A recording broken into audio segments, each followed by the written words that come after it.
Ma'rifatparvar bobolarimiz hayoti va faoliyatini keng targ'ib etishda o'ziga xos tafakkur maydoniga aylangan Jadid gazetasining navbatdagi sonini mazmun jihatdan sharhlab o'tsak, gazeta tahririyatiga qatag'on qurboni bo'lgan millat oydinlari haqida ko'plab ma'lumotlar, xotiralar, surat va arxiv hujjatlari, yodnomalar, ularning ijodiy merosidan namunalar taqdim etiladi.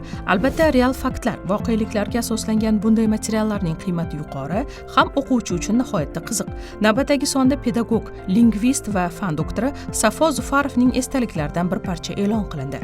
Estaliklarda uning ilm-fanga bo'lgan muhabbati, milliy til va madaniyatni saqlashga bo'lgan intilishi, shuningdek, qatag'on davridagi shaxsiy tajribalari yoritilgan. Bu hikoya o'sha davrning og'ir sharoitida ham milliy qadriyatlarni asrab-avaylashga intilayotgan insonning ifodasi sifatida ahamiyatga ega.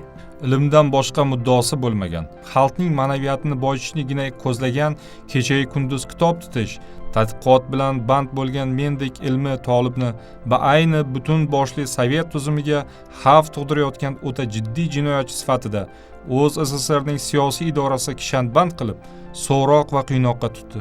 O'sha davrda urf bo'lgan 68-modda aksil inqilobiy harakat ishtirokchisi tamg'asini bosib ozodlikdan mahrum qilishdi.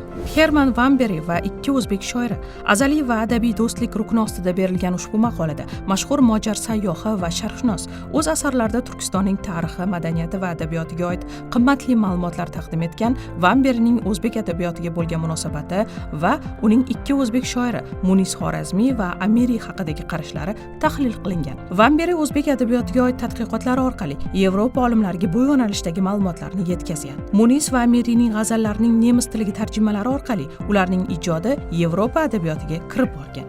Van Beri Amiri va Munis ijodiy merosini nuqtadon adabiyotshunos sifatida badiiy jihatdan chuqur talqin etmaydi. Olim bu vazifani ko'zlagan ham emas. U adabiy davrni tafsillaydi va har ikki shoir hamda asarlari to'g'risida umumiy fikr beradi. Bugungi adabiy jamoatchilik Amirishunos va Munisshunos olimlar uchun muhim bir gap shuki, Herman Van Beri o'z maqolasi matni davomida Amirining 13 ta, Munisning bir nechta g'azali va yirik hajmli Xorazm, Muhammad Rahimxon, Xivaga bag'ishlangan qasidalarining nemis tiliga tarjimasini o'zbek mumtoz yozuvidagi asliyati bilan birga e'lon qiladi. Qahramonlar o'lmaydi, ular millat xotirasida yashaydi. Millat fidoyilari. Ushbu yodgorlik majmuasi mustaqillik yillarida vatan himoyasi va tinchlik yo'lida jon fido qilgan qahramonlarga bag'ishlangan muqaddas makon. Unda 196 nafar jasurning nomi va siymosi aks ettirilgan.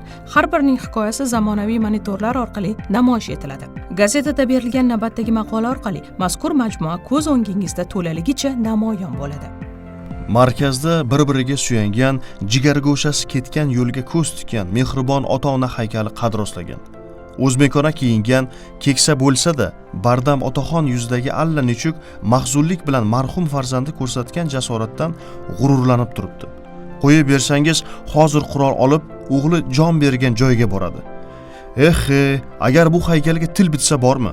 Belbog'ini yanada mahkam bog'lab, bir chuqur nafas olardi-da, shunday derdi. Birgina o'g'lim bor edi, lekin 10 nafar bo'lganda ham barchasini vatan himoyasiga yuborgan bo'lardim. Albatta, saf boshida o'zim turaman. Muallif vatan osoyishtaligini ko'z qorachig'idek asrash uchun ko'ksi qalqon bo'lgan jasur o'g'lonlar haqida qahramonlik dostonlari, millat ruhini uyg'otadigan badiiy hujjatli filmlar, yoshlarni shijoatli qiladigan ijtimoiy tarmoqlarda tinmay aylanib turadigan roliklar, to'ybob nag'malardan charchagan aholini yaqin o'tmish, bugun va kelajak haqida mulohaza qilishga undaydigan jarangdor va mazmunli qo'shiqlar yaratish fursati yetganini ta'kidlaydi. Shu kabi qiziqarli maqolalarni nashrning ijtimoiy tarmoqdagi rasmiy kanallardan onlayn o'qishingiz yoki yuklab olishingiz mumkin.